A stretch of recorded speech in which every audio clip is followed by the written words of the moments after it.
Avez-vous déjà vu une personne avec des dents tachetées, comme nous les voyons sur cette image? Ces personnes présentent des dents avec des taches comme une peau de léopard. De quelle anomalie dentaire s'agit-il? Quel est son mécanisme de survenue? Comment traite-t-on cette anomalie? Et comment pouvons-nous la prévenir? Car si d'autres personnes en sont victimes, ça veut dire que vous aussi, vous pouvez en être victime. Nous allons découvrir la réponse à toutes ces questions juste après les jingles.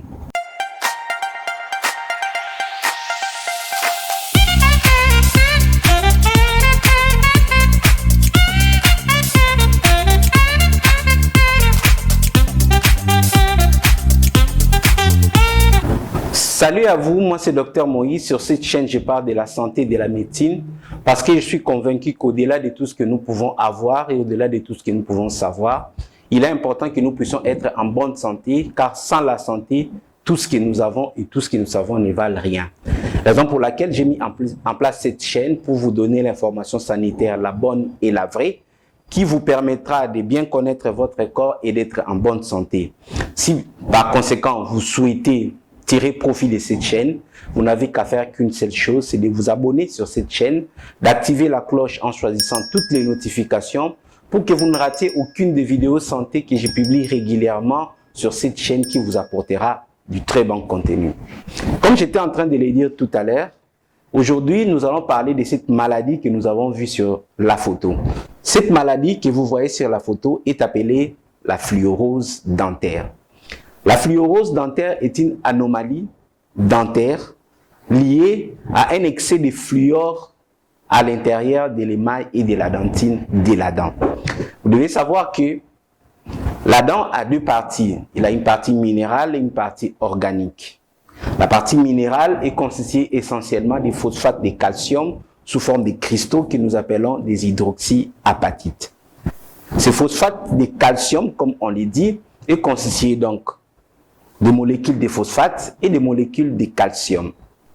Lorsque la dent se forme pendant la période de formation de la dent est d'abord une pâte des cellules qui produisent les tissus dentaires. L'émail est produit par des cellules que nous appelons les amyloblastes et la dentine est produite par des cellules que nous appelons des odontoblastes. Les deux substances constituant la partie minérale de la dent, au moment de la formation, ces cellules produisent une substance pâteuse qui à la suite va venir se solidifier, se minéraliser par la jonction du calcium à l'intérieur de cette pâte. Le calcium provient en particulier du sang. Le calcium se trouvant dans le sang va rentrer à l'intérieur de cette pâte-là et ça va entraîner le durcissement et nous avons la dent, notamment la couronne de la dent telle que nous la voyons, qui est la partie visible, minéralisée de la dent, sans pour autant oublier également les racines de la dent qui contiennent également la dentine. Donc ça suit pratiquement le même processus. Maintenant, là où le calcium vient se fixer pour créer des molécules de phosphate de calcium, lorsque la personne ingère une quantité excessive de fluor, que ce soit dans les boissons, que ce soit dans son alimentation, l'excès de fluor contenu dans le sang va passer à l'intérieur de la dent et il va rentrer en compétition avec le calcium pour sa fixation avec les phosphates. Le fluor viendra se fixer avec les phosphates et ça va entraîner cette maladie que nous appelons une fluorose. Cliniquement, en bouche, lorsque les dents apparaissent, au lieu que la dent soit blanche, la dent aura des zones où elle sera jaune. Dans les cas de fluorose sévère, vous allez avoir des taches jaunâtres ou bien des stries jaunâtres sur les dents liées à une quantité excessive de fluor dans le sang au moment où la dent était en train de se former. Donc c'est un processus qui se déroule pendant que la personne était encore jeune enfant, il avait l'âge de 3 ans, de 4 ans, de 5 ans, de 6 ans, de 7 ans, de 8 ans. Pendant toute cette période-là, avant l'âge de 12 ans, les dents sont en permanente, en particulier, sont en train de se former à l'intérieur de l'os. Et donc, au moment de la formation, la dent, comme nous l'avions dit, la dent, c'est d'abord une pâte, et dans cette pâte-là, le calcium vient rentrer à l'intérieur pour les solidifier, les minéraliser pour qu'elles deviennent dures. Mais au lieu que le calcium se fixe, s'il y a une quantité excessive de fluor, le fluor viendra se fixer avec les molécules de phosphate et ça va entraîner la fluorose qui se traduit au moment de l'éruption de la dent, une dent qui n'est pas blanche, une dent qui a des taches. Donc, c'est un problème que la personne va naître avec. Ces dents ne sont pas sales, les dents sont propres, mais les dents vont souffrir d'une anomalie de teinte, va avoir une dyschromie dentaire suite à un excès de fluor à l'intérieur des tissus durs de la dent. Donc ça, c'est le mécanisme de survenue de la fluorose. Donc un excès de fluor dans le sang qui va passer à l'intérieur des tissus dentaires au moment de la formation et ça va entraîner ce que nous appelons une fluorose. Maintenant que les dents sont sorties, vous vous rendez compte que vos dents sont jaunes, les dents de votre enfant sont jaunes. Que faut-il faire? Dans les cas de fluorose légère, très légère ou modérée, il y a des possibilités de pouvoir faire des polissages, des abrasions ou de pouvoir mettre un tout petit peu de composite sur certaines petites zones et on arrivera à camoufler les taches jaunes lorsqu'elles sont légères et modérées. Mais dans les cas de fluorose sévère, où vous avez vraiment des taches jaunes, brunes sur les dents, la seule solution pour résoudre ces problèmes consiste à pouvoir soit mettre du composite, ça veut dire on va tailler la dent un tout petit peu et on viendra mettre un produit, une substance que nous appelons du composite.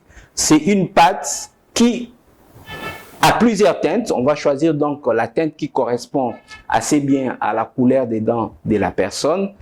On va venir tailler la dent et recouvrir sa dent avec cette matière qu'on va photopolymériser avec une lampe. On va faire polymériser et quand ça va durcir, ça va prendre la consistance comme celle des dents. Donc on va en quelque sorte essayer de camoufler, essayer de masquer cette couleur jaune avec un produit spécifique qu'on mettra au-dessus de la dent. Ça, c'est une des solutions, mais c'est une solution, bon, je dirais que c'est pas une solution top, parce que après, avec le temps, cette matière se dégrade un tout petit peu, peut changer de couleur, et lorsque l'hygiène de la bouche n'est pas bonne également, il peut avoir des détériorations et des modifications des teintes, et ça nécessiterait qu'on puisse encore y retoucher. Mais si la personne a des possibilités, des moyens, on peut lui donner une autre solution beaucoup plus meilleure, qui consiste à mettre sur les faces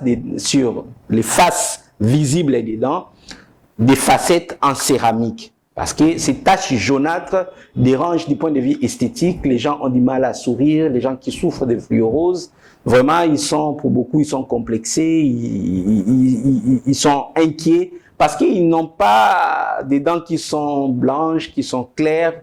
Et donc, au moment où ils vont en train de socialiser, de discuter avec d'autres personnes, ils sont un tout petit peu gênés pour que lorsque la personne va parler ou bien va sourire, on va voir que ses dents ne sont pas bonnes, n'ont pas une bonne couleur. Et donc, pour essayer de camoufler ces problèmes-là, qu'est-ce qu'on va faire? On va faire des facettes en céramique. Donc, c'est des petites facettes qui ont la forme de la dent qu'on viendra coller sur les dents pendant que les dents, préalablement, les dents devront être préparées pour recevoir ces facettes. En quelque sorte, c'est comme lorsque les femmes posent des faux ongles.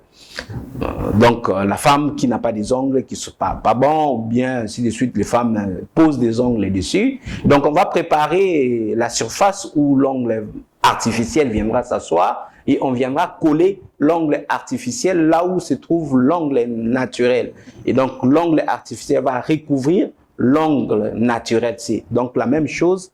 La facette dentaire viendra recouvrir la surface de la dent et la facette dentaire, on choisira la teinte qui plaira à la personne, qui correspondra à la couleur de sa peau et beaucoup d'autres paramètres. Et une fois qu'on a choisi la teinte appropriée à la facette, on viendra préparer la dent et on viendra coller cette facette sur la dent et du coup, la personne aura un sourire éclatant, il aura des dents blanches, des dents ayant une teinte qu'elle aimerait avoir.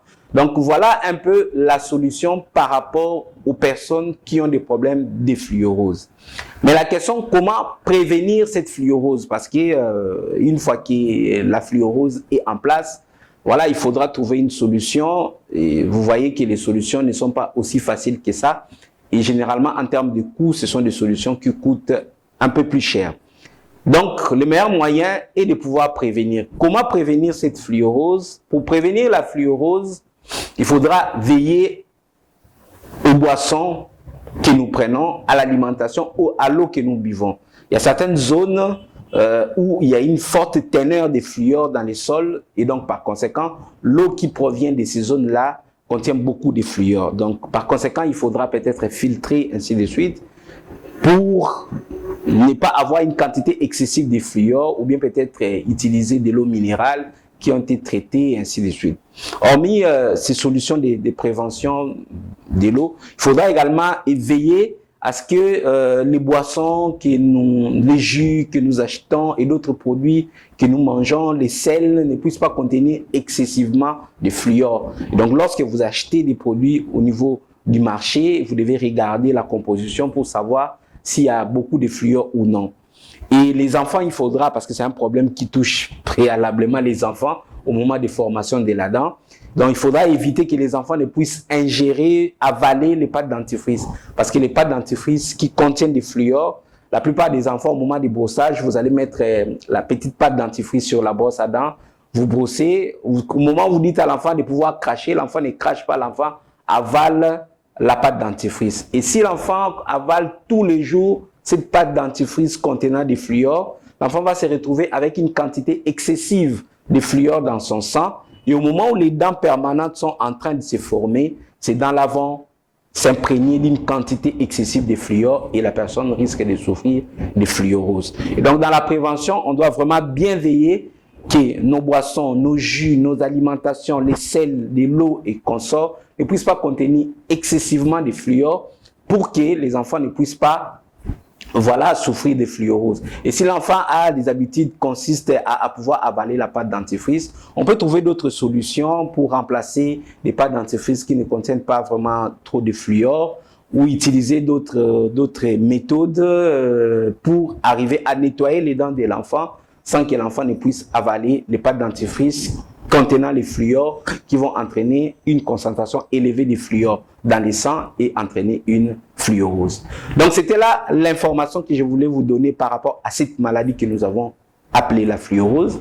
Si vous avez des questions, n'hésitez pas de me poser les questions dans les commentaires ou même les envoyer dans les messages et les adresses que vous avez sur le bas de vos écrans. À très bientôt sur notre chaîne pour d'autres vidéos de santé.